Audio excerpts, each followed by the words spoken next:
Triplete Podcast. Salve, salve, galera! Chegamos, estamos aqui. Quinto episódio do Triplete Podcast no ar. Para todo mundo de quarentena. Fala aí, meus quarenteners, como é que vocês estão? Salve, rapaziada! Quarentena doidaço. Fala, Alan. Salve, salve. Sobrevivendo a esse inferno. Que isso? Como você tá se comportando aí no apocalipse, Alan?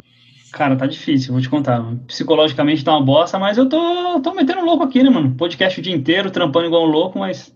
Boa. Sabe o que eu vou dizer pra vocês, mano? E tá difícil psicológico e vai ficar pior, porque o assunto de hoje, mano, é pesado. É pesado. A gente vai abordar ele aqui de uma forma até um pouco mais séria do que a gente costuma abordar os nossos assuntos, porque realmente é uma parada que demanda uma reflexão maior do que, tipo, só além de opinião e de fatos que é ou não é igual a gente rolou nos nossos episódios anteriores. Eu sou o Lucas Munhoz, tô aqui com o Newton Cacheta, Alan Ferreira novamente, o bom e velho triplete que você já conhece, e hoje a gente vai falar sobre os hooligans.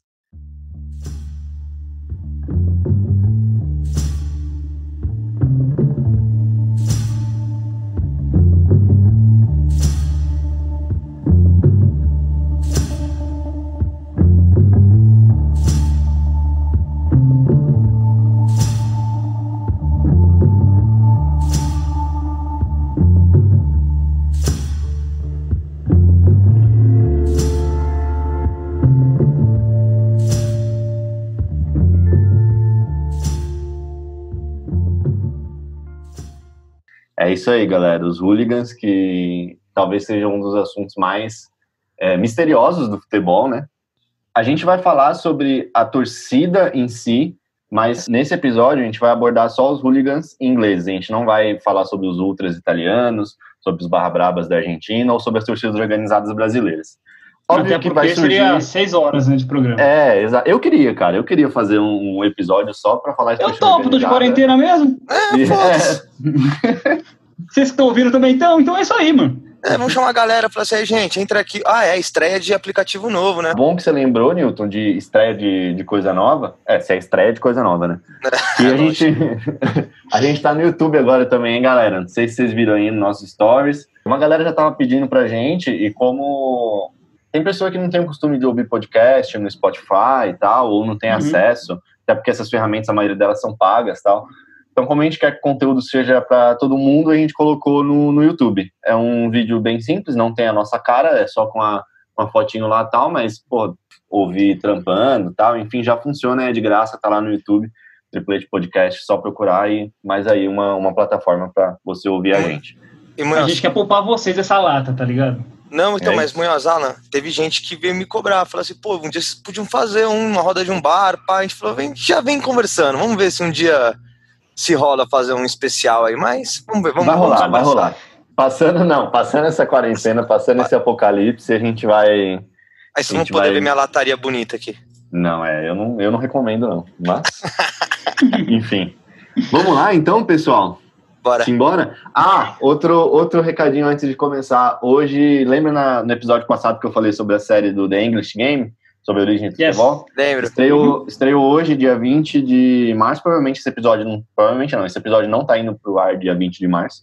Até o momento eu não assisti, mas no próximo episódio eu vou assistir. No próximo episódio a gente traz aqui uma análise da parada pra ver se vale a pena ou não assistir. Demorou? Simbora? Então, bora falar de hooligans. Bom, galera, é um assunto meio complexo, assim, então a gente vai tentar trazer para vocês um pouco do contexto histórico e de onde surgiu essa ideia do hooliganismo e essa cultura que virou uma marca, assim, do futebol inglês por muito tempo. Hoje a gente conhece a Premier League como uma liga, tipo, super pacífica e bem elitizada, né? Para mim é o campeonato de futebol mais bem organizado, mais bonito de se ver e tal. E ele é muito pacífico, só que a gente sabe que não foi assim. Para ele chegar onde ele chegou hoje, de ser tão organizado e tão pacífico dessa forma, a Inglaterra sofreu muito com o hooliganismo, muito mesmo. Futebol e violência, eles sempre tiveram ligados, né, cara? Tipo, é muito doido você pensar que na França ou na Inglaterra, sei lá, os imperadores, eles já proibiam o futebol porque dava briga entre a galera, tá ligado? Não o futebol em si, mas, tipo, jogos que pareciam com futebol. É sempre, o futebol e a violência sempre estão lado a lado, saca? é sempre um assunto muito rico, assim, pra gente discutir. A gente vive até hoje isso, né? Aqui na nossa sociedade brasileira. Pô, por exemplo, você tem um filho, você vai levar seu filho a ver Palmeiras e Corinthians? Você não vai levar, cara. Hoje não mais porque tem torcida, exato, tem torcida única, mas enfim. Aqui também é outro malefício da violência no futebol, outra consequência, né? Também, né? Vamos seguir no assunto aqui. Senão vai chegar lá.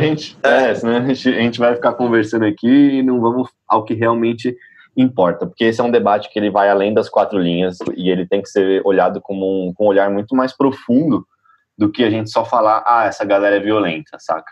Mas da onde que surgiu o termo hooligan, cara? Porque hoje a gente conhece hooligan como sinônimo de torcedor violento, tá ligado? Mas não foi assim que surgiu, tanto que o termo hooligan, se você jogar aí no Google Tradutor ou em qualquer ferramenta de tradução, hooligan é a tradução para vândalo, do português para o inglês. Só que na década de 50, o termo hooligan começou a ser associado com gangues de rua. Então, tipo, essas gangues que brigavam nas ruas, tal, elas começaram a ficar conhecidas como hooligans. E aí, a partir dos anos 60, final dos anos 60, dos anos 70, quando essa violência no futebol começou assim, a ter muito destaque na Inglaterra, a imprensa começou a usar o termo hooligans só para treta de futebol. Aí pegou e hoje em dia ficou, tipo, conhecido o hooligans só como a galera que treta por futebol. Se tem uma gangue de rua que tá fazendo merda lá na Inglaterra, eles não vão chamar de hooligan. Apesar da tradução ser vândalo e tipo, alguém que picha um muro pode ser hooligan, saca? Mas hoje, no mundo inteiro, o termo hooligan é ligado a torcedores que fazem merda. Que chutam um balde de lixo na rua. É isso, cara, é isso.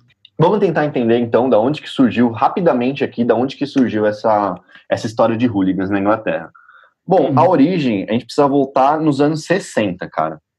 Tem uma frase do Tim Vickery, que ele representa bem, assim, de onde que surgiu o hooliganismo. Ele fala assim, Tim Vickery, que é correspondente, ele é inglês, correspondente da BBC aqui no Brasil, e torcedor do Tottenham.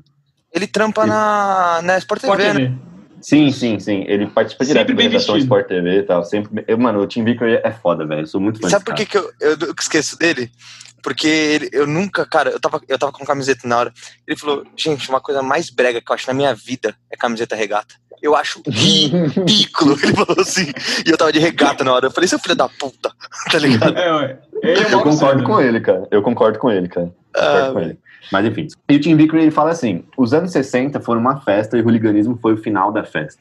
E o que é muito claro, assim, que os anos 60, tipo, ele foi, no mundo inteiro, o ano em que começaram a surgir os movimentos pela minoria, que a música começou a ter um teor mais político, saca? Na própria Inglaterra mesmo, os Beatles, The Who e tal, começavam, tipo, a ganhar um mundo, mano, com uma pegada totalmente diferente do que rolava antes, saca?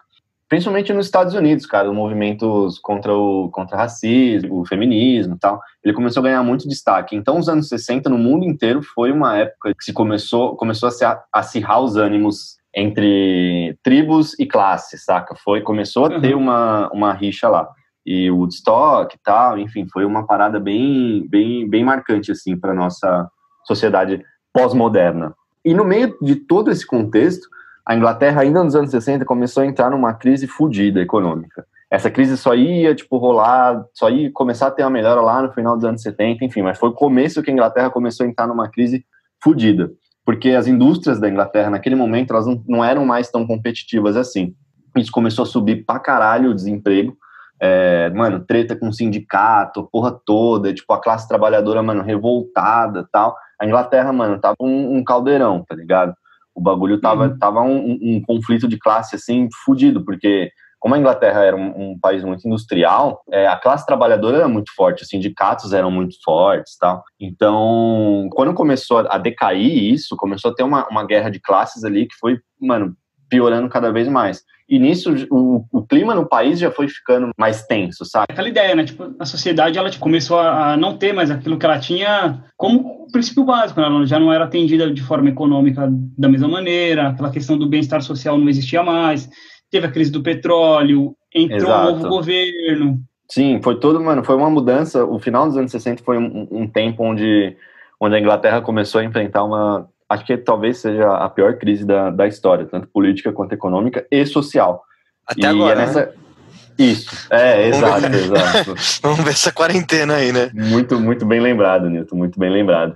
E foi aí que, em 1973, a Inglaterra chegou no fundo do poço. foi a crise dos bancos. E, mano, aí foi o ápice de tensão no país.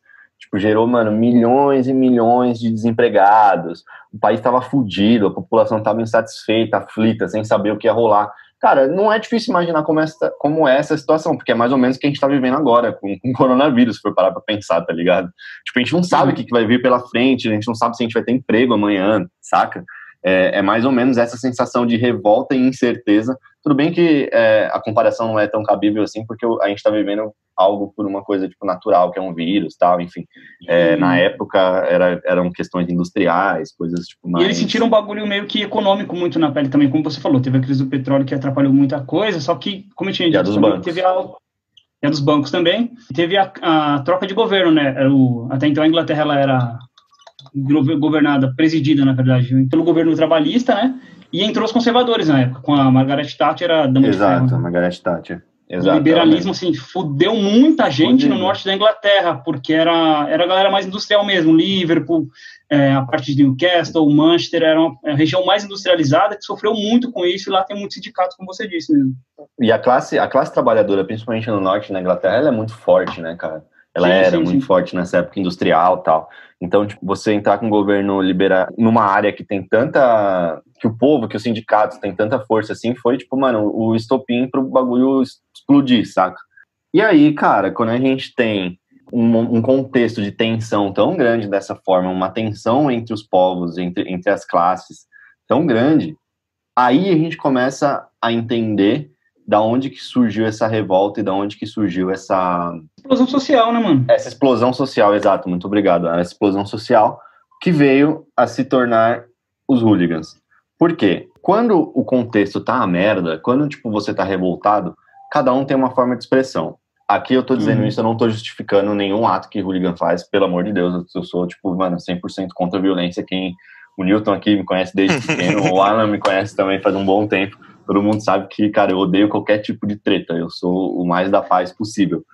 Porém, quando o contexto é dessa forma, cara, cada um expressa a sua revolta de uma forma. Tem gente que vai fazer música, tanto que na época surgiu o movimento punk, na Inglaterra, com Sex Pistols, The Clash e tal. E tem gente que vai fazer arte e tem gente que vai socar os outros na porta do estádio, saca? Tanto que foi um momento onde a contracultura começou a ganhar um espaço na Inglaterra, porque realmente... era um momento de você se mostrar contra o sistema, saca? E com isso, consequentemente, vem a repressão, né, mano? É uma polícia violentíssima, classista, racista pra caralho. Pra caralho. Até porque quem tava no governo eram os conservadores, né? Então, tipo, o que vinha do Estado, ele tinha essa visão mais classista e tal, enfim. E dizem até que na época, assim, a Thatcher, ela costumava associar os grupos hooligans com, tipo, grupos de terroristas da Irlanda do Norte, tá ligado? O IRA. Assim, tem relatos até que, assim, ela costumava classificar como iguais, entendeu? Ligados a drogas, ao terrorismo e tudo mais. Que bizarro. Um grande exagero, talvez. De novo, a gente não tá passando pano pra ninguém aqui. Os hooligans, cara, não. Eles fizeram um mal enorme pro futebol, mas... a gente tem que olhar o contexto, né? Tudo tem que ser muito bem contextualizado, porque, como eu disse no começo do episódio, não eram só uns caras que eram violentos, tinha todo um contexto social ali por trás. Mas beleza, tipo, dentro desse contexto social, como que isso começou a ganhar essa fama dentro do futebol especificamente? Porque a gente já viu que o país estava fervendo, que o ambiente estava propício para arranjar treta. O que a gente vê hoje, futebol mais elitizado, isso começou a rolar após os anos 90 só. Antes, nessa época que a gente está dizendo aqui, final de 1960, 1970, o grande público do futebol que frequentava estádio, que acompanhava os times, era massa, saca? Era a classe mais pobre, entre aspas. Então, aí a gente começa a entender, porque o futebol ele era um esporte de massa. Hoje no mundo, se for parar para pensar, o futebol, infelizmente, não é mais um esporte de massa, na Inglaterra principalmente, com a entrada da Premier League e tal. Oi. Resumindo tudo, por conta da crise que envolveu tudo, a classe mais pobre, que foi com certeza a classe que mais sofreu, ela teve que buscar seu lazer em um outro ponto e achou esse ponto que o futebol estava em ascensão. Basicamente foi esse o começo da história na Inglaterra. É isso, cara. Por aí, mano, isso. Por aí mesmo.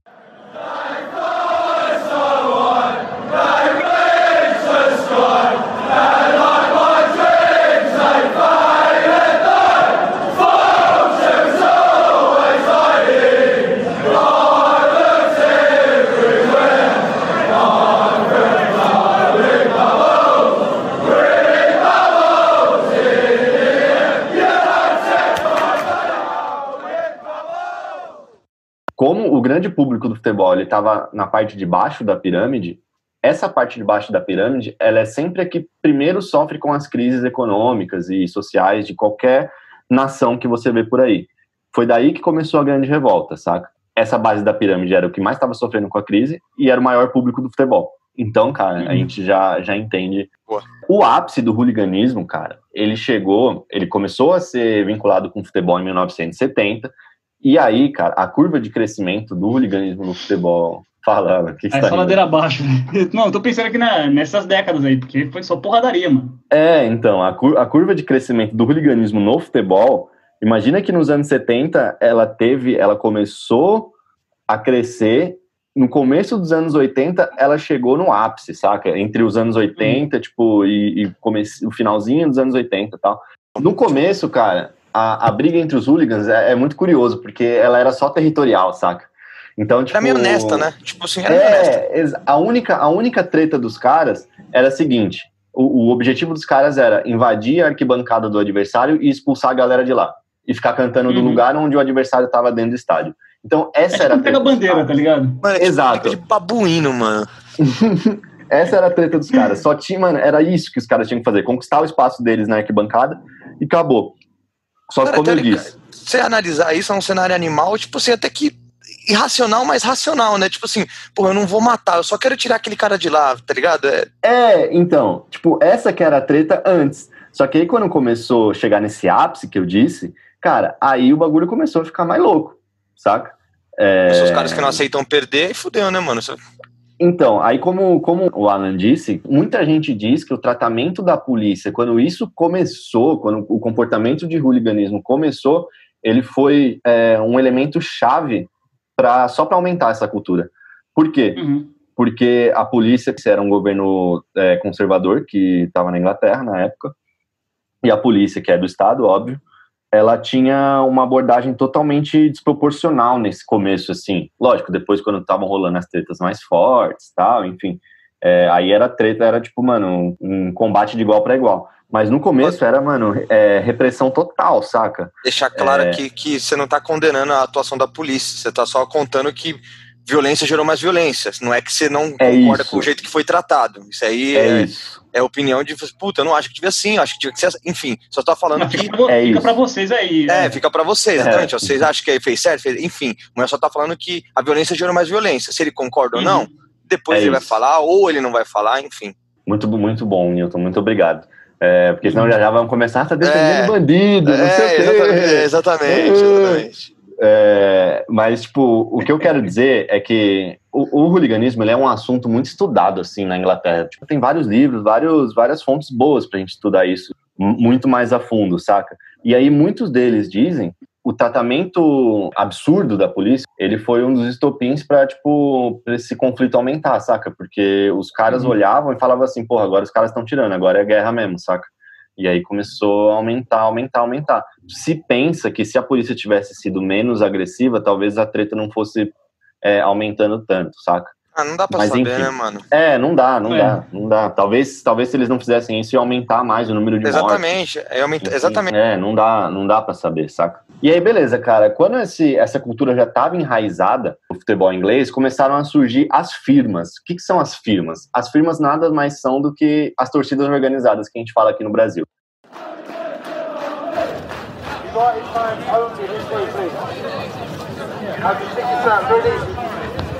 Chelsea fans, stay on your right and walk further down. On the left, Chelsea fans, stay on your right hand side and walk further down.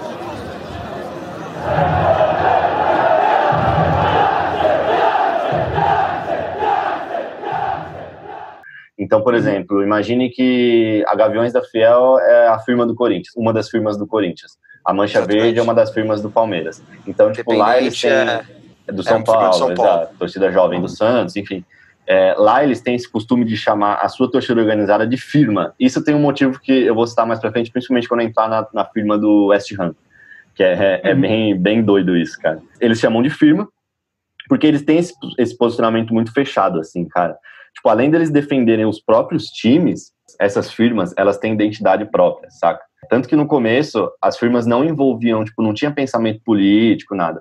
Depois, cada firma foi, tipo, construindo o seu próprio viés político. Tanto que a torcida do Chelsea, os Red Hunters, eles são super fascistas, eram, né? Super fascistas e tal. Então, tipo, cada torcida, a maioria delas eram, tipo, mano, conservadora nacionalista, porque eles batiam de frente com os punks que eram, tipo, tinha aquela pegada mais niilista e tal, enfim. Mas cada um foi colocando a sua vertente ali. Essas firmas, elas, tipo, viviam independente dos clubes, saca? A torcida organizada, ela era mais independente do clube do que a gente vê aqui no Brasil, por exemplo. Tipo, aqui no Brasil, acho que é muito difícil você conseguir imaginar independente além do São Paulo, por exemplo, a Mancha Verde além do Palmeiras. Lá não, cara, as firmas, tipo, elas tinham a bandeira dos caras, não tinham nem o símbolo do time. Se você olhasse assim, você não ia, por exemplo, você visse o logo do Red Hunters, do Chelsea. Nunca associaria tipo, o Chelsea, né? Exato, que é um crânio, assim, tipo, meio de lado e tal.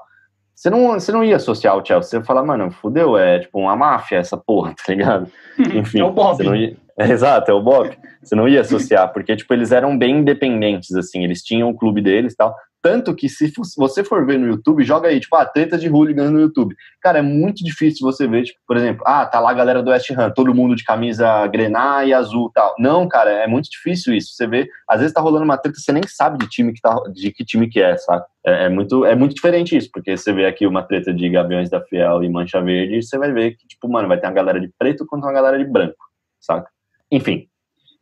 E aí, essa onda, ela começou a ser muito popularizada principalmente em Londres, cara. E Londres foi o lugar onde tudo começou, mas isso foi se dissipando pela Inglaterra inteira, até, tipo, tomar conta do futebol de uma forma que ninguém mais conseguia tirar isso, saca?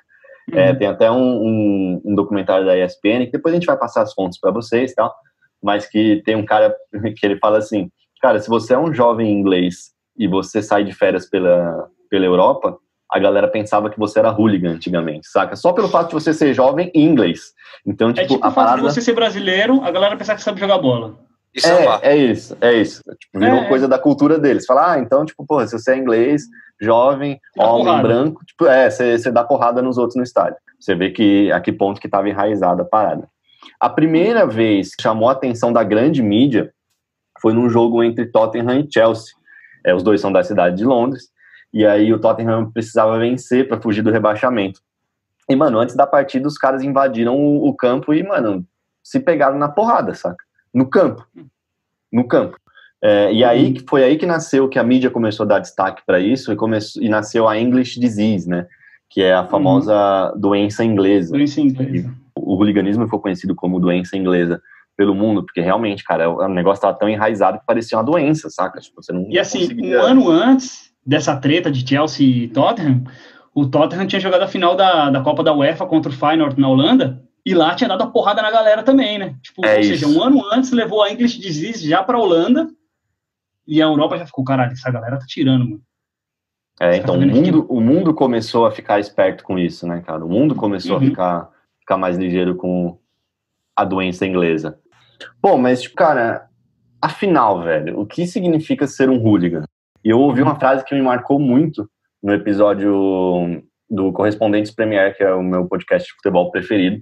E eles fizeram um episódio sobre os hooligans, e aí eles entrevistaram o Alessandro De Molini, que ele é um brasileiro, que ele era Red Hunter do Chelsea e mora lá na Inglaterra, óbvio, né? Enfim, e aí ele falou o seguinte, cara, se a minha vida fosse um livro de 20 capítulos, pelo menos 17 deles seriam sobre como eu defendi o Chelsea.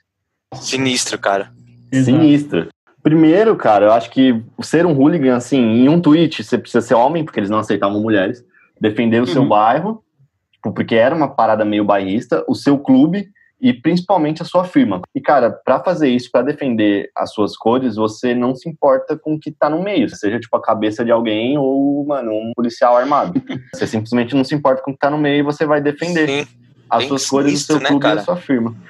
Realmente, tipo, eu não vejo sentido nenhum nisso, mas, como a gente disse, é todo um contexto muito, muito maior. Porque a grande conquista para um hooligan sempre foi o respeito. Fazer a sua firma ser a mais respeitada é o objetivo, tipo, e a galera não tá nem aí, porque o que eles precisam fazer para alcançar esse objetivo. O objetivo é tal, não existe obstáculos que prendam eles, é assim, desde que seja uma pedra no caminho ou se for uma pessoa, é a mesma coisa. É isso. Se ele vai chutar a pedra, ele vai chutar a pessoa também. Se a firma dele for pra ser respeitada, não tem um... Até porque é mais mole. Exatamente. Que merda, hein, Alan? Que merda. E aí eu acho que começou a rolar uma parada também, que como a mídia, como o Alan falou, tipo, a mídia do mundo já estava olhando para isso. Então eles começaram, a Europa inteira começou a construir um personagem, não tô dizendo que eles não fizeram por onde, sim, os hooligans fizeram por onde ter essa fama, mas tipo, acompanhem comigo o meu raciocínio. Eles começaram a construir esse personagem, que aí os hooligans que não eram maus o suficiente para se encaixar nesse personagem, ele queria ser. Entendeu? Tipo, eles queriam se enquadrar nesse personagem do hooligan malvadão e tal, e isso foi se tornando isso aumenta uma a violência, mania. né, mano? Doideira demais. Cara, a gente falou dos hooligans, falando, tipo, da origem e tal, mas acho que a parte que a galera tava toda esperando e é a mais interessante também. São os exemplos, né? Cara, quais são as principais torcidas, as mais famosas, as principais rivalidades que tem na Inglaterra? Porque hoje E dá pra fazer analogia, a gente consegue fazer analogia com as nossas organizadas daqui, né? Isso, exatamente. Isso. Como a gente vê a Premier League hoje, cara, a gente não vê muitas rivalidades assim, tipo, tão acirradas, saca? Porque, cara, meio que ficou meio blasezão. Os estados ingleses são mais mortos, assim, no final das contas. Hoje, né? Sim, exatamente. Mas os hooligans existem até hoje, sabiam, cara? Que a mídia dá uma abafada. Existem. A repressão é pesada se pegar. Então, assim, nos estados eles nem colam mais. Então. Acabou. Porque a punição é muito grande hoje também, né? Isso mudou completamente o cenário. Mas vamos começar por Londres, então, cara. Londres, acho que é onde tudo começou, como eu disse, que tem os hooligans mais famosos, assim, os hooligans originais. Então, começar pelos Red Hunters, que eu já citei aqui, do Chelsea. Come on, Chelsea!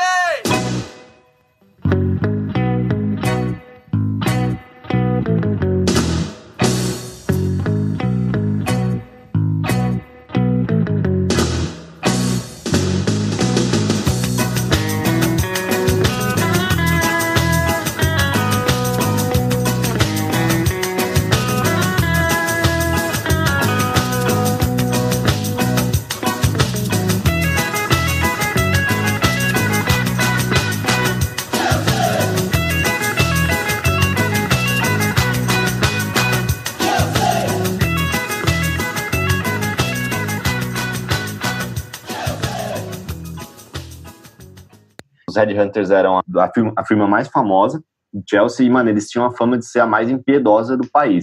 No começo dos anos 90, quando o Chelsea voltou a disputar competições europeias, a galera ficou em choque, tá ligado? Dos Red Hunters irem, tipo, invadirem a Europa. Sim. É um bagulho, tipo, mano, bizarro, assim. Se você tem um pouquinho de estômago fraco, mano, coloca no mute aí rapidinho. Porque tem uma coisa... aí, né? Tem um hábito dos Red Hunters que ficou famoso no mundo inteiro, que é o Chelsea Smile. Tem até uma música que chama Chelsea Smile, do Bring the Horizon e tal, enfim. O que eles faziam, cara? Eles pegavam um cartão telefônico ou um pedaço de vidro, enfim, algo que fosse afiado, colocava na boca, assim, do torcedor adversário e, bum, dava um socão. E aí o que acontecia? Cortava aqui as laterais da boca igual o Coringa, pra você ficar com essa cicatriz pra sempre. Ou seja, se você encontrasse um Red Hunter na sua frente, você ia se lembrar disso pro resto da sua vida. E esse é o Chelsea Smile, que ficou conhecido no mundo inteiro. Munhoz, agora fala aquela frase que a gente viu do Jason Mariner. Cara, isso é muito louco, velho. Você começa a entender a relação, assim, de uma forma que... Aliás, você começa a não entender ainda mais a relação, porque se liga. O cara falou o seguinte, o Jason Mariner, um dos Red Hunters mais famosos do mundo, ele falou o seguinte: cara, eu curto ver o Chelsea em alta hoje, tipo, da hora, o Chelsea, mano, brigando. Muito louco, brigando por metendo gol. Exato, ganhando Champions League, super legal, contratando os melhores jogadores. Mas, cara, o que eu gosto mesmo é da segunda divisão. Eu adoro sentir o gelado das algemas na minha mão e saber que eu fui parar ali por causa do Chelsea, saca? Tá louco, cara. Olha, fecha aspas, não sou eu que tô dizendo isso, tá? É o Jason Mariner, Red Hunter. Enfim, você entender, tipo, qual que é a pegada dos Red Hunters. Até o próprio nome também, né? Tipo, Red Hunter já dá pra entender qual que é a... Depois, a título de curiosidade, procura aí no Google Red Hunter, Chelsea, logo, bandeira, sei lá, flag. Você vai ver que não tem... lá atrás, né? Esses caras ficaram, tipo, muito associados à galera fascista na Itália, na Inglaterra, né, mano? Demais, cara, demais. Os Red Hunters, assim, eles eram bizarros. E os principais rivais dos Red Hunters e do Chelsea é o Tottenham. E a firma que bate de frente com os Red Hunters é o Red Army, que é a firma dos Spurs. O White Hart Lane, ele era um dos estádios mais difíceis, assim, para os visitantes, por conta do Red Army. O Tottenham, como tipo, a galera já sabe, ele é um time que tem laços judaicos, sabe, com a população judaica de Londres e tal. Então, tipo, é uma raiz muito forte, assim, de união que os caras têm, como os judeus têm pelo mundo. Então, tipo, eles esse são nome muito até, unidos. esse sempre foi utilizado por uma galera como um termo preconceituoso, antissemita até. E a torcida do Tottenham adotou isso pra ela, tá ligado? Falou, mano, não vai rolar isso aqui. Ô, mano, já teve jogos do Tottenham em que torcidas rivais cantavam músicas de que judeus não têm o prepúcio. Alguns torcedores do Tottenham baixar as calças e mostrar o pau pra galera e falar, isso mesmo, a gente não tem prepúcio, tá ligado? É, mano, o bagulho é cabuloso. Tanto que a Red Army, ele foi um dos primeiros a espalhar a cultura do hooliganismo pela Europa, na final da Copa da UEFA contra o Feyenoord, da Holanda, em 1974. Então, cara, tipo, o Red Army, ele talvez foi a primeira firma hooligan a ser olhada pela Europa com maus olhos, né? Legal que no documentário lá no Football Factories, o entrevistador pergunta para um dos torcedores do Tottenham, né? E a torcida do Arsenal, né? Rival, ele fala, que do Arsenal porra nenhuma, que lutou com a gente durante 10 anos com os torcedores do Chelsea, tá ligado? É isso. Sempre pode diminuir o Arsenal, tá ligado? É que a torcida do Arsenal é morna, né, cara? Vamos ser sinceros. É verdade. Então, mano, o Emirates Stadium é um teatro, velho. Se quer ir num teatro, vai lá no Emirates Stadium. Enfim. É o túmulo do futebol. É o túmulo do futebol. Já fui? Nunca fui. Inclusive, se alguém quiser me dar um ingresso aí, eu posso ir lá conhecer. Não tem Tenho vontade? Nenhum. Tenho vontade, mas não é por isso que eu não vou meter o pau, né? É isso, é lógico. Deve estar todo mundo se perguntando, porra, vocês falaram de Chelsea, falaram de Tottenham, mas e o West Ham, que talvez cara, os hooligans mais famosos do mundo inteiro. Até porque o West Ham não é um time enorme que briga por títulos e tal, então, tipo, ele é um time que talvez seja mais conhecido no mundo inteiro pelos hooligans do que pelo futebol em si. A maioria da galera... É verdade, tem razão o que você falou agora. Mas assim, é hoje também, né, mano? Que o West Ham já foi grande, tipo, no cenário da Inglaterra. Então, mas a galera talvez está se perguntando do West Ham, até porque a maioria das pessoas que possam estar ouvindo esse podcast, elas não assistiram o documentário que a gente viu, mas elas viram o filme do Hooligans, né? O filme Hooligans, ele retrata como a torcida do Chelsea, a torcida do West Ham versus uma outra torcida que você já vai falar qual que é, mas segue o barco primeiro do West Ham aí. Então, a grande firma, cara, do West Ham é o ICF, que é o ICF, né, no caso, em português. Que, cara, os bichos são brabo. Por que eu tô dizendo isso? Dentro do ICF, que é o Intern City Firm, tem o Cass Penniman. Cara, o Cass Penniman, ele é o hooligan mais famoso do mundo. O cara já virou até filme. Tem um filme que chama Cass, que é contando a história dele.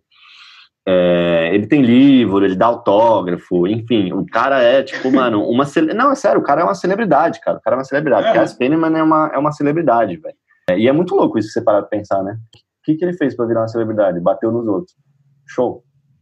Enfim, eu entendo que ele fazia parte de uma cultura, de todo um contexto e tal, e aí uma curiosidade, cara, do costume que o ICF tinha, toda vez que eles batiam em alguém, ou batia ou matava, enfim, eles jogavam um cartão corporativo, tipo um cartãozinho de empresa mesmo, com o nome de quem bateu, escrito ICF, e deixava lá em cima do corpo, ou do cara lá agonizando. Congratulations. Exato, escrito congratulations, você encontrou com o ICF. Ou seja, tipo, os caras não só faziam as atrocidades, como queriam assumir a responsabilidade disso, saca? Porque senão o respeito não era alcançado. Tipo, eles tinham que mostrar quem fez e por que fez. Enfim, é muito louco isso, cara. E o grande rival... GTA de você pichar muro em cima de pichações, tá ligado? É exatamente isso, cara. É exatamente isso. E o grande rival do West Ham, a torcida que batia de frente com a ICF, é a torcida do Millwall. Aí você deve estar se perguntando, mas que porra de time que é esse, o Millwall? Cara, o Millwall, mais ainda do que o West Ham, ele é um time que ele é conhecido por ter hooligans. Porradaria, só porradaria. É isso. É um time que, tipo, tem um estádiozinho pequeno. Foi a primeira torcida a ser... Nos anos 50 eles já arranjavam problema. O estádio dos caras já tinham sido fechados, já, enfim. Tem um documentário da BBC que saiu nos anos 80 sobre a F-Troop, que é a firma mais conhecida do Millwall, né? Millwall, Os caras são foda, mano. Os caras são foda. Então, tipo, mano, essa treta de ICF do West Ham e a F-Troop do Millwall, cara, é um bagulho, tipo, que não... Mano, é Esparta, velho. O bagulho é Esparta. Não tem... Foi a maior de todas, né? A gente não dá pra falar porque a gente só vai falar com base em alguns Só que me veio a época, acho que dá pra saber mesmo a real, assim. Cara, acho que muito assim, doido eles eram isso, muito mano. barulhentos, tá ligado? Tipo, de tretar toda vez que tem jogo. Então, os caras chamaram muita atenção. No próprio Então, filme que teve, que é tudo metáfora, né? Mas é que eu vi o filme faz pouco tempo até de novo. Pô, eles estão sorteando na Copa da Inglaterra quando dá West Ham e Millwall, é tipo assim, primeiro é West Ham, aí depois Millwall. Um olha pra cara do outro e fala, nós vamos pegar eles. Tipo assim, eles não vão pegar o West Ham, eles vão pegar eles, tá ligado? Exato. É tipo... Isso é muito Bravo. louco isso, mano. É muito louco. Tipo, Millwall e West Ham é uma rivalidade que, cara, é absurdo, assim, o quanto os caras levam a sério. Tem até uma declaração do Ginger Bob, ex-F-Troop. Ex não, porque eu não sei se ele tá em atividade ainda. Ele deve estar batendo em alguém lá na terceira divisão na Inglaterra. Cara, ele falava assim, na época, nos anos 80, quando você, tipo, andava no território do West Ham, lá em Londres, era sempre um risco, porque, tipo, se alguém te confundisse com o torcedor do Millwall, puta, acho que eu vi aquele cara no jogo. Cara, você corria risco de morte. Era, tipo, uma parada que, velho, era absurdo, assim, absurdo. E o Millwall, ele foi um clube que, tipo, ele teve o estádio já fechado umas 3 vezes, antes, tipo, do hooliganismo estourar, saca? Então, a torcida do Millwall, ela é, por natureza, violenta. Enfim. O bagulho é louco. Agora, vamos sair um pouquinho de Londres, cara, que tem essas 4 principais torcidas. Sim, a gente não vai falar do Arsenal, porque o Arsenal... Não. Apenas não. Agora a gente entra na rivalidade Manchester e Liverpool. Por que? Eu tô dizendo rivalidade Manchester e Liverpool, não Manchester United e Liverpool FC. Eu tô dizendo a rivalidade entre as cidades. O que aconteceu? Que começou a gerar uma treta entre as duas cidades. Liverpool era a cidade que tinha as docas. Então, tipo, era a cidade onde tudo acontecia. Os produtos de importação chegavam em Liverpool. Era tudo, tipo, Liverpool era a porta de entrada para todos os produtos na Inglaterra. Só que com a abertura dos canais de Manchester, isso começou a migrar para Manchester. Então, tipo, conforme o canal de Manchester foi se popularizando, os canais de Manchester foram se popularizando, as docas de Liverpool foram ficando abandonadas. E isso foi gerando, tipo, uma crise na cidade, saca? Desemprego e tal. E os caras viam meio que como uma humilhação, assim, os navios chegando, tipo, de fora, passava por Liverpool, passava reto por Liverpool e parava em Manchester. Então, tipo, o clima entre Manchester e Liverpool, a cidade de Manchester e a cidade de Liverpool, ele começou a ficar mais tenso antes mesmo de entrar no futebol. Mas, entrando no futebol, o Manchester United, entrando aqui na torcida do Manchester United, eles eram temidos principalmente porque eles estavam sempre em grande número, saca? A torcida do Manchester United é enorme, e o Manchester, tipo... Bom, eu não vou falar muito do Manchester, porque vocês sabem que eu sou suspeito pra falar do Manchester United, né? Eu tô esperando falar do Liverpool também, então. Então, tipo... Não, nós vai ter que sair na mão. Nós vai ter que sair na mão aqui, ó. Hooliganismo. Não vai ter como. Eu tô fechado, demorou. Como eles eram, tipo, uma torcida muito grande, eles sempre eram muito temidos. O Red Army, o Exército Vermelho, era a principal firma do Manchester United, mas outras existiam também, só que o Red Army era a principal. E, mano, eles ficaram muito marcados, assim, porque em 1973, quando o Manchester United caiu pra segunda divisão, o Red Army, mano, tocou o puteiro na Inglaterra inteira, saca? Porque, tipo, segunda divisão, você tem menos visibilidade e tal, mano, os caras arregaçaram com vários estádios por aí. E uma coisa que é muito interessante também, cara, da torcida do Manchester United, a galera costumava dizer que a atmosfera da treta em Old Trafford era diferente, saca? Parecia que tava em outro mundo, assim. Porque, tipo, o estádio era imponente, todo espelhado, antigamente tinha luzes de neon e tal, enfim. Então, ficava meio que uma fotografia de filme lá, saca? E ele, tipo, ele não é um estádio meio que no meio das cidades. Tem as ruazinhas lá em volta e tal, que era, tipo, onde até a galera falava que rolavam as armadilhas, mas, tipo, ele é meio que fora, assim, ele tem uma área aberta em volta. Então, mano, lá, porrada, ó, comia solta, meu parceiro. O bagulho era louco e todo mundo gostava, e todo mundo, né, a galera do Manchester gostava, porque ficava num ambiente cabuloso. Tem até uma frase, um depoimento que é muito doido do Colin Blaney, que era um dos principais malucos do Red Army. Vou colocar aí pra vocês ouvirem ele falando. Manic mayhem. Usually there were traps in these side streets for up to 10, 20 minutes, which in football is a long time. 3-4 minutes is a long time in a ring. Never mind 5, 10, 15 minutes in these streets. Não sei se vocês entenderam, eu não tinha entendido, eu só sei essa tradução porque eu vi com legenda, porque o sotaque em inglês é desgraçado. Cara, ele falou que, tipo, nas ruas em volta de Old Trafford, normalmente a galera ficava encurralada lá entre 10 e 20 minutos. E ele faz até um paralelo entre, cara, imagina você encurralado 10 e 20 minutos, isso é muito tempo, saca? Você, tipo, 3 ou 4 minutos é muito tempo num ringue, imagina, tipo, 10, 15 aqui tretando com uma galera, saca? Mano. Então, tipo, é bizarro isso, cara, é bizarro. E o principal rival da torcida do Manchester United é a torcida do Liverpool. Torcida do Liverpool, que eu não vou falar agora, eu vou deixar para falar dela no final. Indo pro outro lado de Manchester, o lado azul de Manchester, o Manchester City, ele era uma torcida... Ela não era tão expressiva assim em Manchester, porque na época, tipo, para quem é mais novo, não chegou a ver isso. O Manchester City, tipo, sendo muito menor, muito menos representativo do que o Manchester United, mas antigamente era assim. Então eles meio que eram um underdog da parada, saca? Tipo, a galera do Manchester United, tipo, porra, gente pra caralho, não sei o quê. No Manchester City, eles eram, tipo, mano, os underdogs que, mano, comia pelas beiradas ali.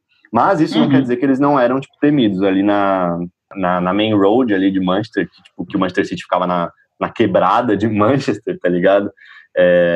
Era muito doido, assim, tipo, a firma dos caras era o Young Governors. Eles pegavam a galera ali na estrada mesmo, saca? A galera fala que, tipo, quando tinha Manchester United contra Manchester City, todo o caminho entre os dois estádios, mano, virava uma zona de guerra. Na época onde não existia os Emirados Árabes tomando conta do City, Abu Dhabi, essas porras todas. Agora indo para a cidade de Liverpool, não vou falar do Liverpool ainda, calma, gente, contenham seus corações. O Everton, cara, o Everton é um time de Liverpool também, se vocês não estão ligados. Eles também tinham um hooliganismo bem forte, assim, o Goodson Park, que é o estádio deles, ele é tipo meio que um cemitério de hooligans rivais. Por quê? Ele é um estádio que ele fica no meio da cidade, tipo, ele fica no meio de ruazinhas muito pequenininhas ali. Então, cara, tipo, era um ambiente muito propício pra treta, saca? A firma dos caras era o CRC. Até rolou uma treta, que não faz muito tempo, em 2005 rolou uma treta entre o Red Army e o CRC. Já era Premier League, já. Já era Premier League, a Batalha do Vale de Everton. Enfim. Bonito o nome, né? Então. Até parece uma guerra, né? A Batalha do Vale de Everton. Parece Senhor dos Anéis. Eles usavam muito do território, sabe? Quem leu a Arte da Guerra aí de Sun Tzu vai saber, né? Tipo, você conhecer o seu território é metade do caminho. Eles usavam muito o território deles, porque as ruas eram pequenas, tal, enfim, fazia várias emboscadas pesadas.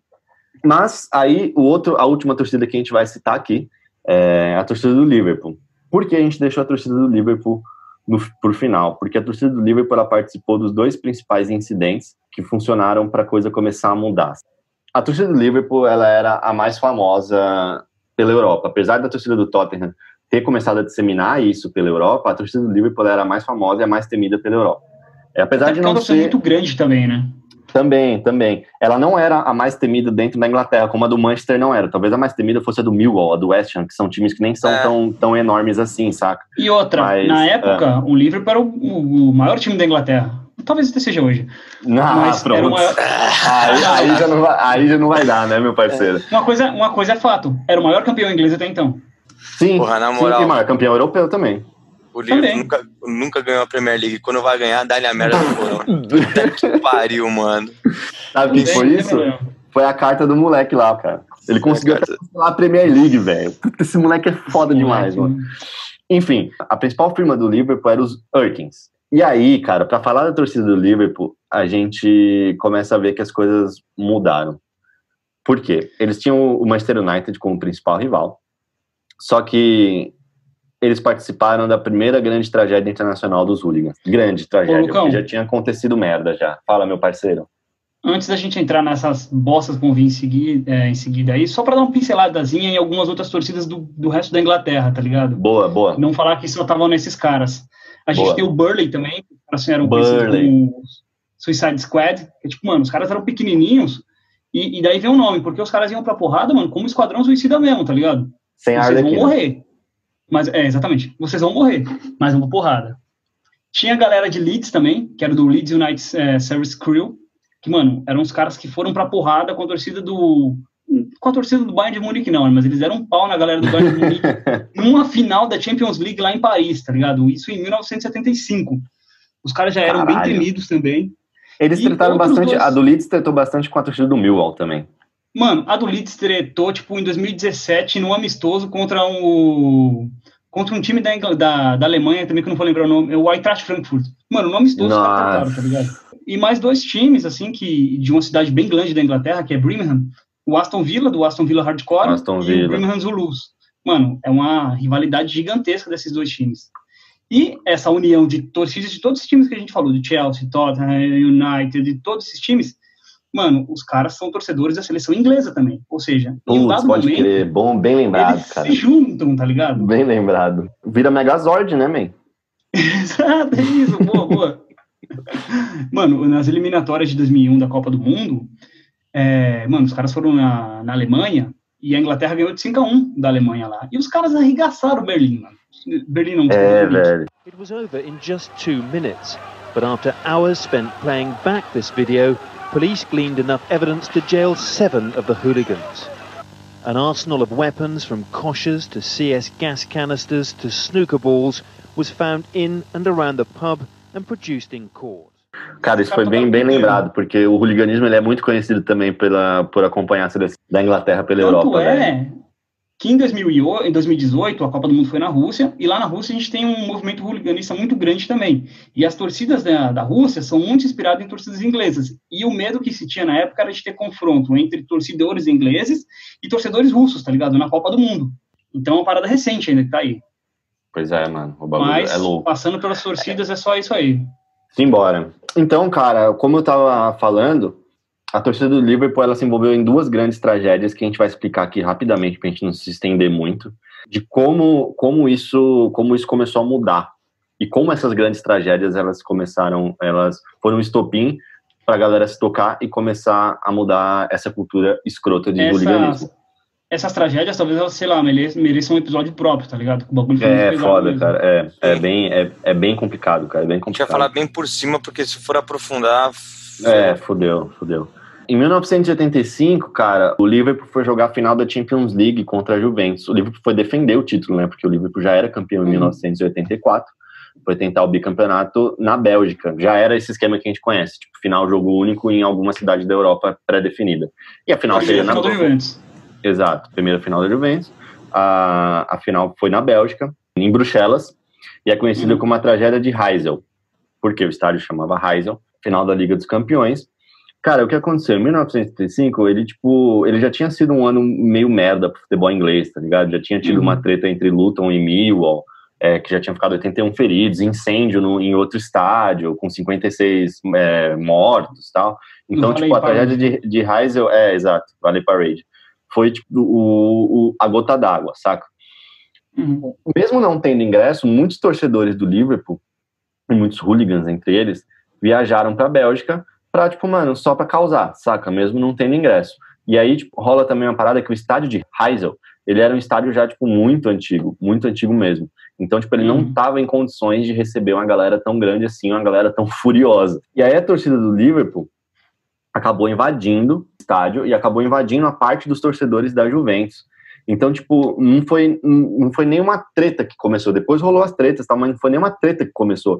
A galera começou a se empurrar, e aí o muro, cedeu, e aí a galera caiu lá de cima do estádio, saca? Isso acabou matando 39 torcedores da Juventus, 39 italianos. E, cara, isso começou a trazer, uma pressão enorme da Europa inteira com a Inglaterra para os caras tomarem uma providência em relação aos hooligans, saca? Porque, olha a merda que deu. Morreram 39 pessoas, cara. 39 pessoas mortas, numa competição europeia. Isso, cara, é um absurdo muito, muito grande, assim. Mano, num evento esportivo, tá ligado? Num evento esportivo, cara. 39 pessoas morreram simplesmente porque, teve uma galera que invadiu um setor que não era para ter invadido. Tudo bem, tem também uma parte da culpa da UEFA de colocar a final da Champions League num estádio que não estava preparado, enfim... Mas nesse caso, é bom a gente dizer aqui, a tragédia de Heysel, ela é sim colocada na conta dos hooligans. Então, vamos deixar isso bem claro. Porque a próxima que eu vou falar, ela não é colocada na conta dos hooligans. Mas essa é. Enfim, fala aí o que você ia dizer. Então, e tem uma questão também de que, assim, a torcida do Liverpool, dizem até na época, tem relatos de que ficou um pouco puta na época, porque essa parte que foi invadida era uma parte meio que mista, tá ligado? Só que tinha muito torcedor da Juventus, porque, mano, a Bélgica é muito mais próximo da Itália do que da Inglaterra. E mora muito italiano na Bélgica, ou seja, é uma parte muito lotada de torcedores da Juventus. E os torcedores do Liverpool, que não tinham ingresso, falaram, mano, vamos entrar nessa porra dessa parte aqui, que a gente quer aumentar o número de torcedores também. Dizem que pode Exato. ter acontecido isso, entendeu? E mesmo assim é idiotice, tá ligado? Então, cara, não, é bizarro. E isso gerou uma pressão muito grande da Europa para a Inglaterra tomar uma providência quanto a isso. E a partir disso, quais foram as providências que a Inglaterra tomou? Começar a tratar os torcedores pior do que eles já estavam tratando, como gado, saca? Tipo, mano, colocar grade, aumentar a truculência nas abordagens e tal. Isso foi criando, mano, um clima muito pior.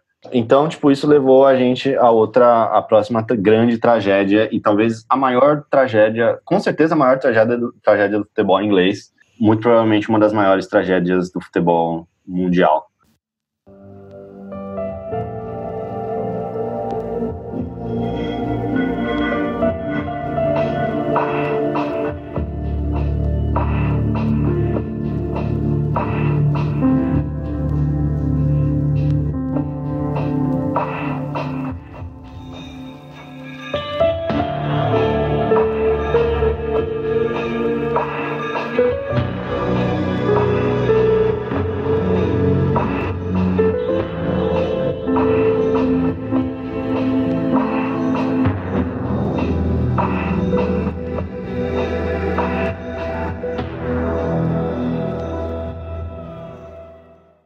O que aconteceu? Semifinal da FA Cup 1989, Liverpool e Nottingham Forest. Aí a gente precisa começar também a falar disso um pouquinho antes, porque o estádio de Hillsborough, ele já tinha, tipo, ele já dava problema antes, saca? Ele era um estádio, tipo, velho, já tinha tido treta, ele já tinha sido fechado, a galera invadia campo e tal, enfim. Era uma parada que já era um estádio problemático, mas a FA não fazia vista grossa pra isso. O que aconteceu? O estádio tava, tipo, mano, cheiaço, Liverpool, Nottingham Forest, e é bom a gente dizer também que a FA Cup, hoje, ela não é tão importante que a Premier League, tipo, é muito mais importante pros clubes, mas na época a FA Cup era, tipo, um campeonato, talvez fosse o campeonato mais importante da Inglaterra, né? Então, tipo, era um momento de muita expectativa, assim, semifinal da FA Cup, Liverpool, um dos maiores times da Inglaterra, Nottingham Forest também tinha uma tradição muito boa, inclusive... O Nottingham Forest tinha ganhado 2 Champions Leagues, né? É isso, quer dizer, bicampeão da Champions League. Enfim, era um puta confronto, saca? Enfim, o estádio tava super lotado, um tumulto, mano, enorme, na porta, os caralho, não sei o quê. Mano, a galera, velho, já tava, tipo, uma arquibancada que cabia, acho que 1.500 pessoas, já tinha, tipo, mano, 4.000, saca? Uma parada assim. E, mano, um puta tumulto na porta, e o que a polícia fez, mano? A polícia abriu a porra do portão. E, mano, tipo, eles abriram numa pegada do tipo, deixa a galera se matar lá dentro e foda-se, tá ligado? Porque, tipo, a relação... uma consequência que traria, né?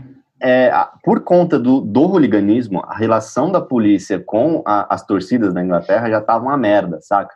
Então, tipo, mano, a torcida já tava, velho, foda-se. A polícia já tava, tipo, mano, foda-se.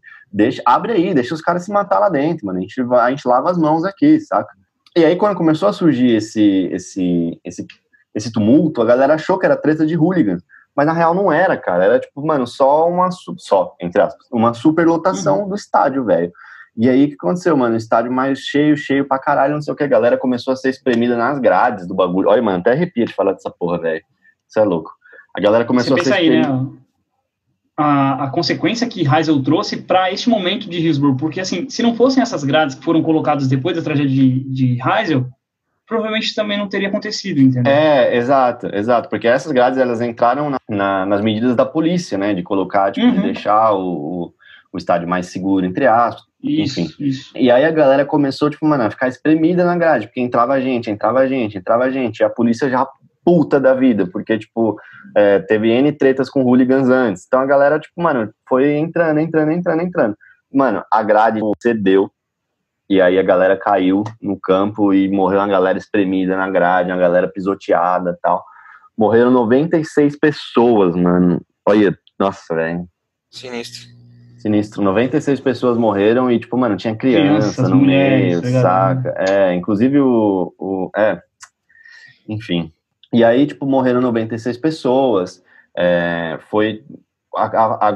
O bagulho começou a mudar na Inglaterra a partir disso, porque, tipo, foi um momento que, de novo, eu disse que a tragédia de Heysel, ela é historicamente culpa dos hooligans. Essa de Hillsborough, ela não foi culpa dos hooligans. Isso já foi provado, tanto que a polícia na Inglaterra tentou por muitos anos colocar a culpa nos torcedores nessa, mas não foi culpa dos hooligans, não foi culpa dos torcedores, tanto que depois eles inocentaram, depois que a galera morreu, eles inocentaram, tipo, muita gente, e o responsável pela operação no dia, David Dankinfield, ele foi indiciado por negligência e pelo homicídio de 95 pessoas. Cara, um período muito foda, porque, assim, realmente houve um peso muito grande pra se acreditar que aquilo ali tinha sido culpa do hooliganismo, tá ligado? O próprio governo na época, mano, tipo, ocultou provas, tá ligado? O The Sun, um jornal, um tabloide importante lá na Inglaterra, mano, publicou capa, tá ligado? Tipo, de que os torcedores tinham feito aquilo, de que eles tentaram bater em policiais, em médicos, tá ligado? Foi feito todo um cenário, todo um circo para poder culpar os torcedores na época, porque isso era muito mais simples, tá ligado? Os hooligans, mano, são sempre eles, ou seja, vamos dar um basta nesses caras, porque olha o que eles acabaram de fazer, entendeu? De novo, é bom a gente dizer aqui que, tipo, você deve estar pensando, pô, mas por que vocês estão falando de Hillsborough se não foi culpa dos hooligans? Ela não foi culpa dos hooligans no momento que a tragédia aconteceu, mas, tipo, só chegou lá, exato, porque os hooligans existiam e já fizeram muita merda antes, saca? Enfim, tipo, não foi culpa dos hooligans a grade ter cedido, a polícia ter aberto o portão e tal, mas, tipo, só chegou nesse ponto da polícia tratar os torcedores assim, disso por conta dos hooligans. Por isso que é importante a gente contextualizar. Cara, uma curiosidade aqui bem triste, inclusive, a vítima mais jovem que morreu nesse incidente tinha 10 anos e era primo do Gerrard. É mesmo. Bizarro, né, cara? Bizarro. Pra você ver como o Gerrard é um cara que ele tá, tipo, ligado ao Liverpool de coração, né, mano? Não tem... Total. E esse bagulho é muito foda, porque, assim, se a gente for olhar realmente, mano, faz pouquíssimo tempo de que essa pecha de que não foram os torcedores hooligans que causaram o acidente, tá ligado? Tipo, mano, isso não faz em 10 anos que tem esse reconhecimento, entendeu? Não, que essas famílias não sofreram, tá ligado? Essa parte bom, já é da opinião já. Não, pode falar, cara, pode falar. Não, essa parte, velho, eu concordo, diretamente não foi, as famílias sofreram, mas indiretamente foi, mano, se não fosse eles não teria grade, não teria toda essa parada, então mano, eles assinam embaixo do mesmo jeito, só não apertaram o gatilho. Mas Milton, tem uma questão que tá relacionada... tipo, os torcedores que estavam lá, saca? E outra, mano, assim, aconteceu por incompetência, tá ligado? O rádio da polícia no dia não tinha nem pilha, mano. Ou seja, foda-se, tá ligado? Deixa os caras morrerem. Tudo bem que tem uma consequência de um certo estigma de hooliganismo, só que assim, eu tenho que esperar a proteção das autoridades, mano. Concordo. Eu não posso esperar bom senso das pessoas. Eu sou autoridade, eu tenho que controlar isso aqui. Eu não posso tratar as pessoas como animais, tá ligado? Você não pode ter uma atitude do tipo, abre o portão e deixa a galera se matar, tá ligado? Exato. Não tô falando disso. Não, sim, eu sei. Eu falei que diretamente não é culpa dos hooligans, indiretamente é.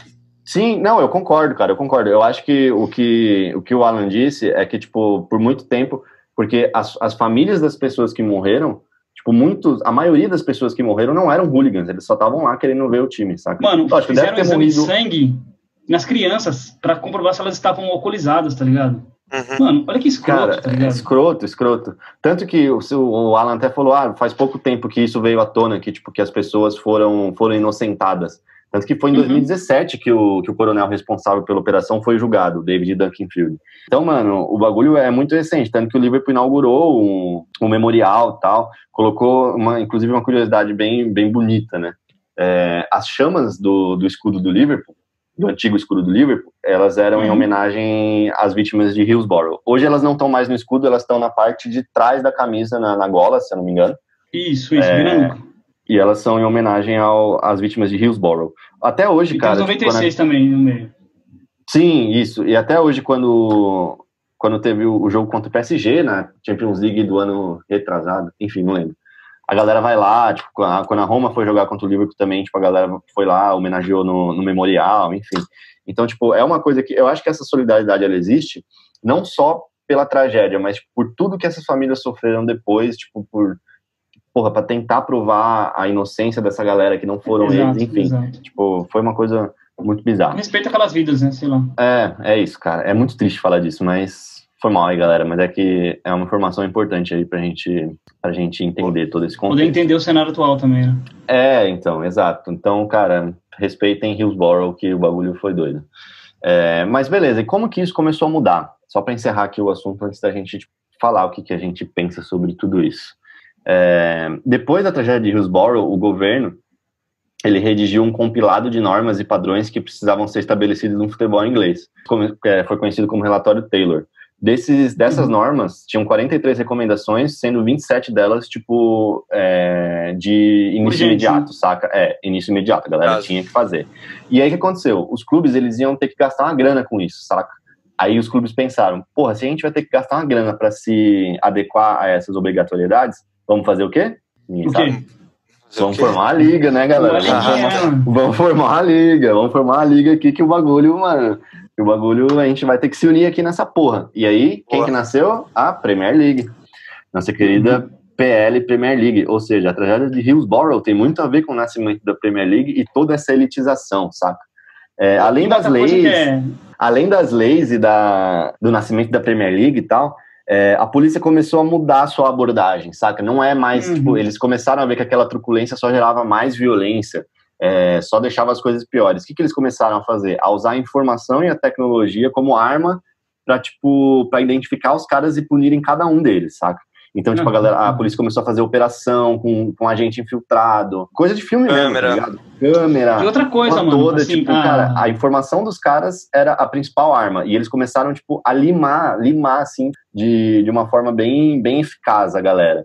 O que isso teve um lado ruim também, começou a elitizar e excluir uma galera do... Hoje os ingressos são muito mais caros, tal, enfim. Inclusive, aumentar o preço do ingresso era uma das coisas que estavam no relatório Taylor. A galera costuma colocar o relatório Taylor muito nas costas da Margaret Thatcher, mas assim, ela não tem muito envolvimento com isso, não. Até porque o relatório Taylor, mano, ele é fruto de um bagulho que já vinha sendo pensado depois de antes até mesmo de Hillsborough, já vinha sendo elaborado o negócio, já tinham medidas na Espanha, tinham medidas em Portugal, ou seja, os caras, eles compilaram tudo isso e acabaram efetivando e colocando na Inglaterra, porque era onde onde a gente tinha tido aquele acontecimento monstruoso. E outra, câmeras começaram a ser utilizadas depois daquele momento, ou seja, é mais fácil de você identificar, como você falou, do uso da tecnologia, é mais fácil de você identificar quem realmente está fazendo, tá ligado? E as punições, elas eram violentas, tá ligado? Elas iam arregaçando e... Violenta você diz de grave, né? Não de violenta mesmo, ninguém era torturada, tá ligado?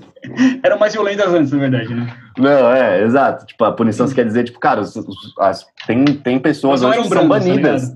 Tem pessoas hoje que são banidas dos estádios. A galera não pode entrar em estádio nenhum. Tem gente, tipo, antes... Era meio que fazia parte da cultura dos hooligans tretar, arranjar treta e, tipo, dar risada disso na prisão depois e ser liberado, saca? Hoje, meu parceiro, você arranjou uma treta, tipo, por conta de futebol na Inglaterra, vai passar uns bons anos tentando responder por isso, cara. Vai ter bastante tempo pra dar risada. Depois disso, exato, vai ter bastante tempão pra dar risada lá com seus amigos, cara. As competições da FIFA começaram a utilizar também essas tecnologias, tá ligado? Esse é um momento meio que chave. Ele muda um pouco da nossa realidade do futebol, mano. Como o Newton falou, acabou? Não acabou. Ainda existe hooligans na Inglaterra. Só que ele é uma coisa muito menor e muito mais dissipada, saca? Então tem treta lá longe, tem não sei o quê. Os hooligans do Burnley ainda existem bastante entre aspas, porque eles sempre foram um número pequeno, mas a cultura ainda existe e tal. O Red Army ainda existe. A torcida do West Ham ainda existe. As firmas em si, talvez elas não existam mais com tanta força, saca? Eu, sinceramente, não tenho essa informação, mas é pelo que eu estudei, pelo que eu... Até porque aqueles hooligans antigos, mano, já estão na aposentadoria, né, mano? A sociedade mudou, mano. A sociedade mudou, o futebol é mais elitizado, infelizmente, mas, tipo, foi uma medida de precaução dos caras. Até eu acompanho, tem até o canal do João Castelo Branco, que faz parte do Correspondente Premier, que trabalha na ESPN e é correspondente da Premier League na ESPN. Mora lá em Londres e aí, tipo, ele vai acompanhar direto, tipo, esses clássicos e tal. E tem até uns vídeos no canal do YouTube dele que ele vê umas confusões, cavalo pra um lado, treta, tal, não sei o quê. Mas, tipo, nada que você vai tomar uma pedrada na cara, saca? Uma curiosidade que eu esqueci de falar, velho. Juro que é a última. A única torcida, as únicas torcidas que têm o costume de usar arma de fogo são as torcidas da América do Sul, cara. Porque, tipo, no resto do mundo existe meio que um código entre eles do tipo, cara, a gente vai aqui sair na mão, tal, mas arma de fogo não, saca? Bom, cara, é isso, mano, falamos pra caralho aqui. Eu espero que vocês tenham entendido o contexto dos hooligans, as curiosidades e as principais torcidas, rivalidades e tal. A gente queria falar muito mais, mas a gente teria que fazer um episódio de 2-3 horas e tal, enfim. Talvez possa até rolar um Hooligans parte 2 aí, hein, pessoal? Mas agora eu quero que o Alan solta a vinheta de opinião aí pra nós. Eu solto uma vinheta de opinião brava? Pesada. Ah, cara, mano. Okay Google, Alan's opinion sticker, now in English. Boa, ficou boa essa aí. Não, pois é, né? Cara, como a gente tá falando de hooligans hoje, tem que ser uma vinheta, não só em inglês, mas com sotaque britânico do Google, cara. Isso aí é especial. Cara, bom, o que a gente vai falar agora a partir daqui, eu acho que, tipo, não são opiniões, saca? Mas é, tipo, mais a gente tentar entender o que se passa na cabeça dessa galera. Né? É uma reflexão, cara, tipo, porque não tem muito o que a gente opinar, é mais a gente tentar aqui elucubrar sobre o assunto, saca? Mas pra gente começar isso, antes, a gente pediu a opinião de um especialista, cara, de um psicólogo, amigo nosso, escritor, o Bielzinho, gravou aí uma participação especial pra gente, tentando explicar, assim, teoricamente, o que se passa nessa cabeça da galera e por que os hooligans eles se sentem invencíveis quando estão juntos, saca? Porque eu acho que essa é a maior questão do assunto. Então, fala aí pra nós, Biel. É bem controverso pensar que toda a violência disseminada pelos hooligans com seus rivais só é possível porque esses rivais existem. É necessário que haja alguém para brigar conosco, para que possamos direcionar toda aquela agressividade que escondemos há séculos, desde quando foi proibido sermos humanos. A perda do sentido individual que acontece quando estamos no meio da torcida, do protesto, do show, tem muito a ver com a perda da capacidade de pensar que a massa produz. Não diferenciamos o que é bom ou o que é ruim. Cantamos juntos, brigamos juntos, morremos juntos. Freud já citava que essas grandes descobertas e soluções que são feitas pelos humanos são possíveis apenas para o indivíduo que trabalha na solidão. Talvez isso explique por que tantas decisões no estádio depois de uma derrota acabam em violência. Nós voltamos ao que somos quando estamos juntos. Foi assim que sobrevivemos e que evoluímos, ou que ao menos tentamos, evoluir. Mas, somente quando deixamos de ficar tão juntos, foi que conseguimos progredir em algo. A agressividade faz parte da nossa constituição. Todos nós somos sádicos apenas de maneiras diferentes. No caso dos hooligans, a diferença é que o intermediário é posto de lado. A pulsão de morte, que é um importante conceito da psicanálise, coloca que os organismos vivos tendem a fazer de tudo para voltar ao estado inorgânico. Os hooligans vivem isso. A invencibilidade não diz respeito ao que seu time faz ou ao que o seu time deixa de fazer. O poder já está ali. A paixão disfarçada de ódio também. O sentimento de inferioridade, tão encontrado em quem se sente super-herói sem ser super e sem ser herói quando agride alguém, é o que faz com que o sangue vale a pena. As teorias sobre a massa são dezenas, e poderíamos falar delas por muito tempo. Mas, para encerrar essa reflexão, eu cito Freud mais uma vez. Em um texto escrito em 1932, intitulado Por que a Guerra?, Freud escreve para Einstein, tentando entender a razão de nos matarmos tanto e sem motivo. Ele diz o seguinte: acho que o principal motivo de nos indignarmos tanto com a guerra é que não conseguimos deixar de fazê-lo. É futebol ou é guerra? Obrigado. Bom, a gente acabou de ouvir a opinião do especialista aí, agradecer o Biel, ajudou muito aí a gente entender um pouco mais sobre um assunto tão foda, né, mano, que é uma questão social, uma questão psicológica, envolve uma série de fatores, não tem uma causa única, tá ligado? E depois a opinião do cara que manja do negócio, realmente a gente vai dar um pouco da nossa contribuiçãozinha aqui, né, com as nossas opiniões, mais um pouco de contexto, voltadas um pouco mais pro futebol, sei lá. Quem quer começar aí? Vai, Nilteira. Você tá com a bola. Eu falei demais hoje já, mano. Quero só encerrar esse podcast agora. Cara, puta, tudo que a gente falou aqui hoje, velho, tipo, surreal, assim, né? Como você vê. Pô, você vê, né, antigamente, o futebol ele é um esporte que une o quê? A gente vai pro estádio pra ver aquela porra da bola entrar dentro do gol e comemorar e ver seu time, né? Uma das frases que mais impactou é aquela frase do Jason Mariner.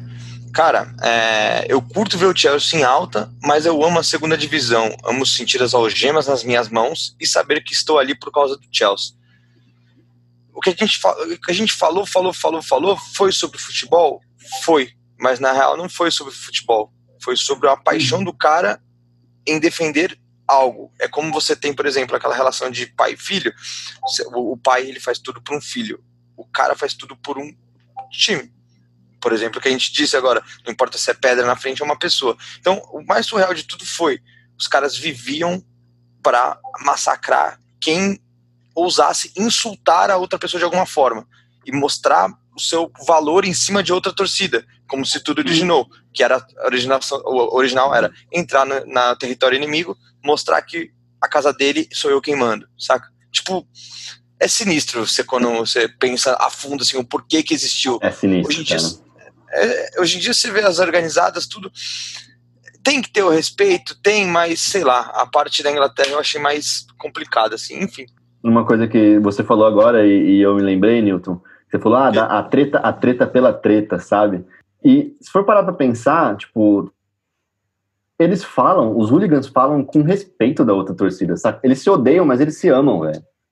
Tipo, porque eles sabem que se não tiver o adversário lá do outro lado, eles não vão tretar, eles não vão fazer o que eles querem. Então, tipo, é igual o torcedor do Chelsea, que falou assim, o cara perguntou pra ele, no documentário da ESPN, que a gente vai passar a fonte no final do episódio, o cara perguntou pra ele, o Arsenal é o grande rival de vocês? Os caras falaram, não, que porra de Arsenal? Eu respeito a torcida do Tottenham, do Chelsea, que brigou com a gente durante 10 anos, sabe? Então, tipo, eles se odeiam, mas se amam. É a treta pela treta, é o que você falou, Nilton. Tipo, é única e exclusivamente por tretar.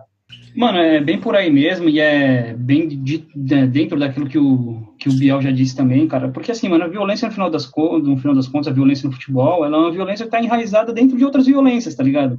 Uma violência social, uma violência econômica, uma violência desgraçado, política. Roubou o que eu ia falar. Desculpa. E além disso, cara, tem uma parada também que é... A violência é uma parada humana, né, mano? Como o Biel disse mesmo, tipo, tá na gente esse negócio. Sempre foi assim, a história nos mostra isso, tá ligado? Que a gente tem esse hábito, não sei se posso dizer como hábito, mas é um negócio que tá dentro da gente, de querer brigar, de querer arrumar espaço. Mano. E outra, quando a gente pega, como a gente viu na Inglaterra, um ambiente que tem poucas condições, tá ligado? Poucas oportunidades, e a gente tem o descaso de alguns governantes, mano, a estatística mostra que a violência, mano, tá aí, é um prato cheio, tá ligado? Ela vai se proliferar.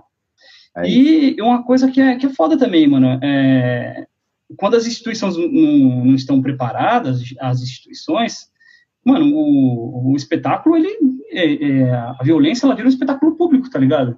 A gente acaba vendo isso na televisão, e a televisão, ela acaba mostrando isso pra gente cada dia mais, acaba mediatizando esse negócio. Como vocês já disseram, eu acho que o Lucas vai complementar também muito bem, não tem muito mais o que ficar dando opinião sobre esse assunto. É bom eu só tô aqui pra reforçar duas paradas, tá ligado? Uma, na verdade. Heysel, ela é uma vergonha pros torcedores do Liverpool, mano, mas Hillsborough não. Hillsborough é tipo uma condição de tristeza, tá ligado, pros caras. Hillsborough é uma vergonha pra Inglaterra, cara. Pode ser, mano, pode ser. E, assim, duas frases pra fechar, mano. Quando você é tratado como boi, filhão, você vai se comportar como boi. E outra, don't buy the sun, never. Que isso, mandou bem demais. Cara, eu acho que o que me destaca muito nisso, assim, é a sensação de que você é invencível quando você tá com os seus, saca? Uhum. Pra mim, isso é um assunto que ele vai além do futebol. Como o Alan disse, a violência, o futebol não é uma bolha. A gente vive numa sociedade violenta, independente da nação que a gente tá. Que o futebol não seja violento, né? Exato, a gente superestimar demais um esporte, tipo, se a gente achar que ele vai ser uma bolha e o problema da violência tá só no futebol. Não é. Na sociedade. As pessoas são violentas, como o Alan disse, tipo, o contexto, ele diz muito sobre isso. A história tá aí, cara, a história diz que, tipo, quando a situação social é tensa, a violência, cara, é o estopim da parada. Mas, enfim, eu acho que a relação das massas, ela é, tipo, o principal contexto pra gente analisar, o principal conceito pra gente analisar. Pra gente tentar entender o mínimo ali que acontece com os hooligans. Por quê, cara? Porque se a gente for parar pra pensar, a gente vê um monte de exemplos no nosso dia a dia, todos os dias, de como as pessoas, elas reagem como animais quando elas estão em massa, saca? E elas ficam simplesmente irracionais, cara. Você não consegue pensar em mais nada. Aliás, as pessoas não conseguem pensar em mais nada quando ela tá em massa. Então, por exemplo, cara, o tanto que a gente vê, tipo, quando as pessoas se comportam de uma forma irracional no metrô lotado, por exemplo. É só a primeira pessoa, tipo, começar a gritar que o resto vai começar a gritar junto. Porra, quantas vezes a gente não vê, tipo, o tanto de linchamento virtual que a gente não vê aí na internet, cara? Tipo, é só o primeiro fazer um comentário bosta xingando a pessoa que, tipo, depois vem a galera xingar tudo junto, saca? E outra, tipo... Lucas, essa questão do comportamento que você disse, como que a gente vê a diferença de quem tá na linha vermelha e de quando você vai pra linha amarela, tá ligado? O comportamento muda, mano. É isso, cara. A mesma pessoa que tá na linha vermelha do metrô daqui de São Paulo, que é a linha que vai da Zona Leste à Zona Oeste, não que seja julgamento de valor pra Zona Leste, de jeito nenhum. Sim, não é isso que a gente quer dizer. Mas pela sensação de estar lá, tipo, junto com as outras pessoas, saca? Então, quando uma pessoa age mal, você se sente no direito de agir mal. Exato. Quando você é empurrado, você se sente no direito de empurrar também. E aí vira uma várzea, porque todo mundo começa a empurrar, saca? Eu acho que é essa sensação de liberdade e de invencibilidade que você tem de quando você tá na massa. Eu acho que até de anonimato, saca? Tipo, a internet pra mim é um exemplo muito, muito claro disso. Tipo, quanto que a gente não vê de xingamento, de... Cara, vamos pensar aí um pouco, mano.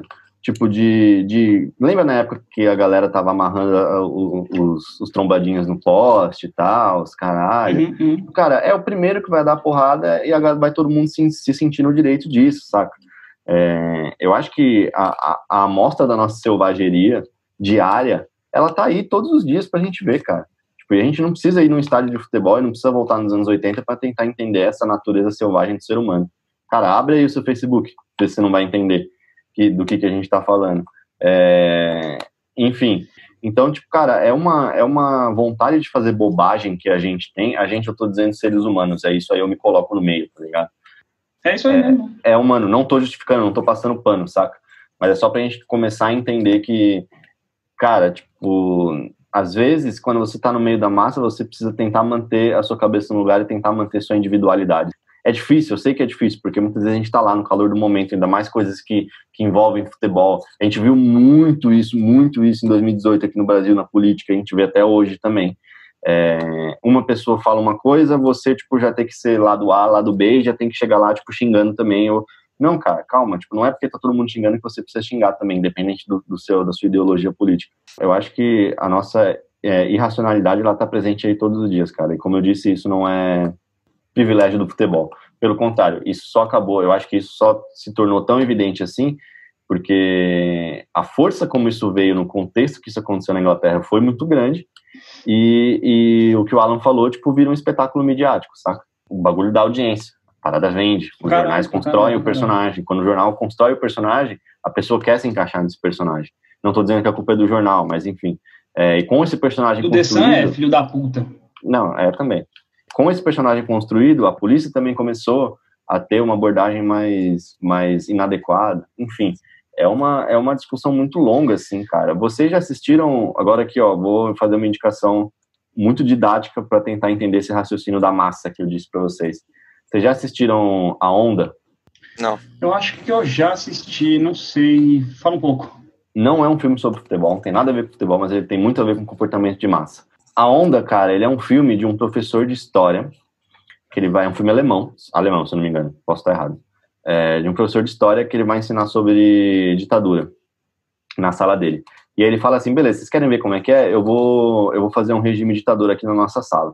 E aí ele começa a fazer, ele faz uma saudação, tipo, bem parecendo nazismo assim mesmo, ele faz uma saudação pra galera, ele impõe regras, impõe punições muito fortes. Não, tipo, nada físico e tal, mas ele faz um experimento social ali na sala de aula dele para tentar mostrar como funciona uma ditadura. E aí ele chama isso da Onda, esse grupo da Onda. E aí, cara, o bagulho começa, tipo, a sair do controle. Realmente, os caras começam, tipo, os alunos começam a defender aquilo com unhas e dentes. Quando um faz alguma coisa, todo mundo já quer fazer também. Enfim, e aí sai do controle, o bagulho vira uma catástrofe e tal. Não vou dar spoiler, assistam um filme que é muito bom, cara. Mas eu acho que é isso, né, rapaziada? Falei pra caralho, como sempre, mas tamo aí. Ô, Alan, pedi pra você fazer um favor aqui pra nós agora. Joga as fontes aí pra galera pesquisar mais sobre isso, porque tem muito mais coisa pra gente falar e a gente não vai falar, porque senão a gente vai falar a trilogia do Senhor dos Anéis aqui sobre Hooligans. Exatamente. Não, tem coisa pra caralho, cara. Assim, uma fonte que talvez tenha sido primordial pra gente poder fazer esse podcast aqui, poder trabalhar em cima disso aqui, foi o documentário. Na verdade, ele é uma série documental chamado The Real Football Factories, que ela passou na Inglaterra e depois a ESPN transmitiu aqui no Brasil. Eu acho que consegue achar facinho os episódios no YouTube aí. Só Sim, tem jogar a lá, playlist dá pra no achar. YouTube, cara. Tem tudo legendadinho, tudo bonitinho. A gente vai colocar no YouTube, nos comentários, na descrição do vídeo, a gente vai colocar essas fontes. Boa. Boa, Mesmo, boa, agora a gente tem canal no YouTube, a gente pode colocar as fontes, né? Show de Sou bola. blogueiro, né, moleque? Isso é embaçado demais, cara. Assim, cara, esse documentário ele é foda porque ele mostra um cenário inglês, ele mostra um cenário britânico, no final das contas, que ele estende para alguns outros lugares ali da Grã-Bretanha. E também tem uma parte desse documentário que é muito interessante, quem quiser assistir, quem se interessa por esse assunto de violência no futebol, que ele vai para os outros lugares do mundo, tá ligado? Ele vai na Polônia, ele vem aqui no Brasil, ele vai na Argentina. Mano, esse bagulho é riquíssimo para quem tem interesse nesse assunto. Você vai ficar lá, principalmente nesse momento que a gente tá de quarentaço, tá ligado? Tem coisa pra porra pra vocês assistirem. Mano, a gente tem uma fonte gigantesca que tá na internet aí, que é o Trivela. Os caras arregaçam, eles têm textos demais lá sobre questões relacionadas ao hooliganismo, a tragédia de Hillsborough, tem Heysel também. E o correspondente Premier também, né, cara, que foi a primeira fonte que a gente foi atrás. Tem aquele episódio sobre hooliganismo e os caras têm um episódio também sobre Hillsborough, que é do caralho, assim, mano. Esse episódio de você ouvir, você fala, puta que pariu, mano. É bem bom, assim. Referenciar os caras aí, porque os caras fazem um puta trampo legal, mano. Cara, a gente é muito fã, velho. É o podcast de futebol que eu mais gosto, assim, mano. Da galera João Castelo Branco, Ulisses Neto, Nathalie Gedra, a galera é pica mesmo. Passada. A galera é foda. É isso, senhores. É isso? É isso. Poxa, é isso. Hoje rendeu, hein? Hoje rendeu o papo. Foi o maior. Galera, Puta, só pra mano. falar assim que, tipo, mano, é um momento meio bosta que a gente tá passando, né? Geral, assim, então tá difícil pra caralho. A gente tá tentando aqui, assim, tudo bem que é um tema meio pesado, só que assim, só pra gente fugir um pouco dessa parada que tá rolando agora, do Covid-19, mano, só pra gente tentar dar uma horinha pra vocês aqui de um outro pensamento, trocar ideia sobre outro assunto também, entendeu? Só pra tirar um pouco a gente vamos se manter informados sobre o corona, mas vamos também tentar pensar em outras coisas, né, galera? Porque sim. O bagulho é louco. Queria aqui agradecer meu parceiraço, Bruno Naoki, que, mano, puta, que arte linda que esse desgraçado fez, hein? Que ninja, caralho. Mano, meu Deus do céu, cara. Puta que pariu. A gente já viu já como que vai estar, a galera, quando a gente lançar, puta, surreal, cara. Mano, e a galera vem elogiando demais as nossas artes, velho. Então, a galera tá curtindo. Mano, é uma honra ter essa molecada. Mano, a molecada tem uma mão boa demais, velho. Ter essa molecada aí pra fazer as nossas artes aí. Enriquece muito o negócio, cara. Beck, que fez a primeira, o Pepito, que fez a segunda, o Zequinha, que é nosso ouvinte fiel, fez a terceira, o Renan, palmeirense, fez a do Palmeiras, e agora o Bruno Naoki fez a quinta agora sobre os hooligans. Cara, 3Dzão lindo demais. Enfim, a gente vai, sei lá, mais pra frente talvez a gente imprima esses posters aí e manda pra uma galera. A gente até começou, mas por conta dessa quarentena aí, a gente não pode nem ir até a gráfica pra imprimir. Mas esse dos hooligans é certeza que eu vou imprimir, cara. Certeza. Justo. Tá? Pica demais. Fechou, meus amigos? É isso, Fechou. então? É isso. É isso, Irmandade. Então, mano, tamo junto aí, galera. Valeu aí pela atenção. Mantenham-se firmes, esperançosos, fiquem em casa. Lavem as mãos. A gente vai passar por tudo isso aí juntos. Demorou, rapaziada? Certeza. Vamos voltar mais forte. É nóis. Bora? Tamo junto, É nóis, então. abraço. Tchau, galera. Valeu, falou.